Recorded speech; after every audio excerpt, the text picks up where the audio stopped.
So for more insight into all the latest security developments, we welcome to studio Brigadier General in the Reserves, Israel RelikShafir, former commander at the Tel Nof Air Force Base and the former combat pilot in the Israeli Air Force. Well, one of them. So welcome to studio. And let's start with this extraordinary development in Eilat. A drone launched from Iraq hitting a building at a Navy base. We know there weren't any injuries. Nonetheless, that is quite a consequential impact. Your assessment? Yes, it is not surprising, but Eilat was generally not expecting or wasn't guarded by the Iron Dome for threats from the east. And this is a new development that will probably result in an enhancement of the defense over the Eilat area, because there's a naval base there. Not too far, there's an air base north, quite to the north. There's an international airport close to Eilat as well. So there'll need to be a better defense in that area, providing we have enough of those defense systems to spread around. But this is what I think the consequence will be. We've heard sporadic incidents, attempts by the Houthis to try and cause some kind of developments in Eilat. But in this case, pro-Iranian militias in Iraq announcing they'd attacked a key target in Israeli territory. What does this say about the concerns around a full-on expansion in terms of the threats across the Middle East? Not just the Houthis, not just Hezbollah, not just Hamas, but now militias inside Iraq. Well, actually, those militias have sent drones before, but to the north rather than to the south. So this is an additional proxy area that needs to be treated. One thing to mention, when the Houthis fire ICBMs or ballistic missiles that travel high into the airspace, easily detectable, and then they can be shot from far away by the Arrow missile, Arrow 2 or Arrow 3 missile, before they arrive to the Eilat area. But we're talking about drones that fly at low level, that would take a detection with a low-level radar and missiles that are able to strike the target at low level with a small RCS. RCS means the radar signature of that drone, which is pretty small, much smaller than a ballistic missile. So that would take a radar to pick it up and a missile to hit it. The Iron Dome is set up for these kind of threats, and we'll probably see that being taken care of in the short term. Hopefully in the short term, you're absolutely right. I want to move on to another development here inside Israel, an arrest of a woman. She's 57 years old, and she is said to be a relative of a senior member of Hamas. She was arrested in a joint raid with the Shin Bet, a resident of the southern town of Tel Sheva. Now, this is not confirmed, but there are reports that this woman is in fact the sister of Ismail Haniyeh. What do you make of that kind of strategy, this kind of arrest at this juncture? Well, usually on better days, that would be considered a kind of a breach of trust, in that you don't arrest somebody's sister because of the deeds of somebody else. Unless there's a reason. Unless she's a collaborator of some type.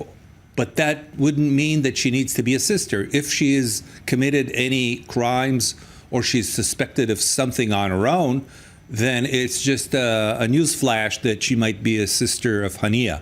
So this thing we'll have to look at, is she at any fault? Or is it just because she's his sister and this is putting pressure on Haniyeh himself?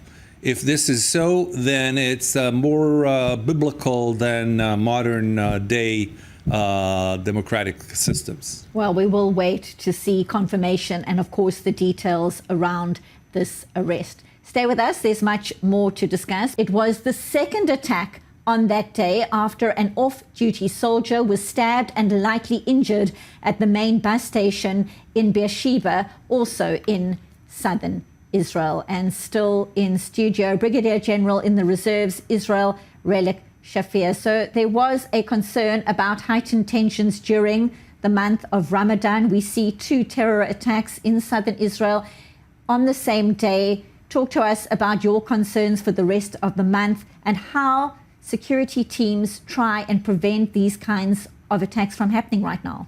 Well, obviously the Shabak, which is our internal security service, is doing its best to get information about any personnel who are either motivated through religion or through incitement or through internal anger.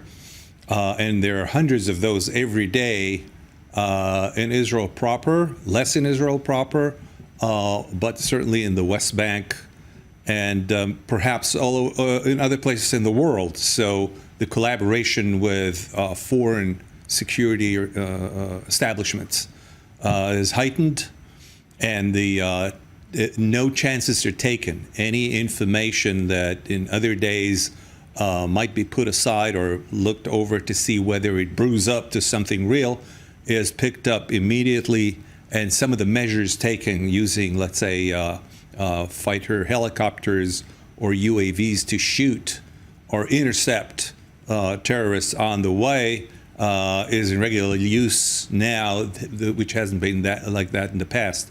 We should expect more unrest as time goes by, and this is obviously destabilizing the internal security in Israel, and people are getting apprehensive about walking the streets or going into shops. This was in a shopping mall in southern Israel. Yes, and it reminds us of the second Intifada, and the Iranians are trying to bring in explosives and the types of munition that we saw 20 years ago exploding in malls and in buses, etc. So this is very worrying.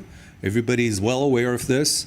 At this time, there are many more people walking around with ammunition, with guns, either long guns or handguns, that can quickly take care of this. This is, I would say, the other side of the coin, where you don't wait for police to arrive, but somebody takes the local initiative and shoots the perpetrator.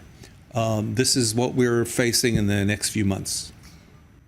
Progress in forcing Radwan forces away from that border front. Your take? Well, obviously, this has been the target of the Air Force attacks, to drive them as far north as possible, at least so they cannot directly see Israeli towns and potential targets. And this seems to be working. There are about 60 to 80,000 inhabitants that have left southern Lebanon. So anything that moves is Hezbollah. So that makes it an easy, I would say, easier targets to hit, with a lot of good intelligence that seems to be coming from southern Lebanon.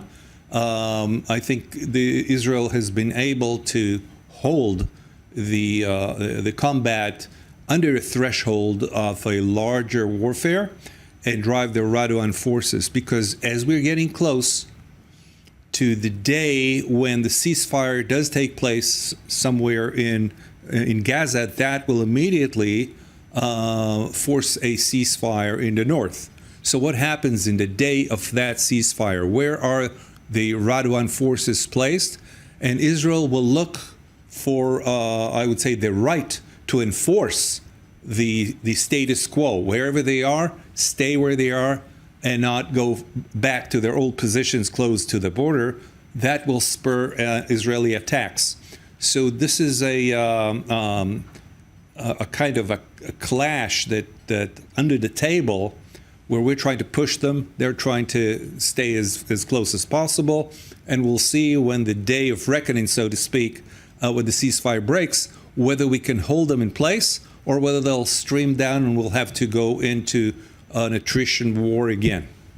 Brigadier General in the Reserves, Israel RelikShafir, always appreciate your insights on all these security developments. Thank you so much, as always, for being here in studio.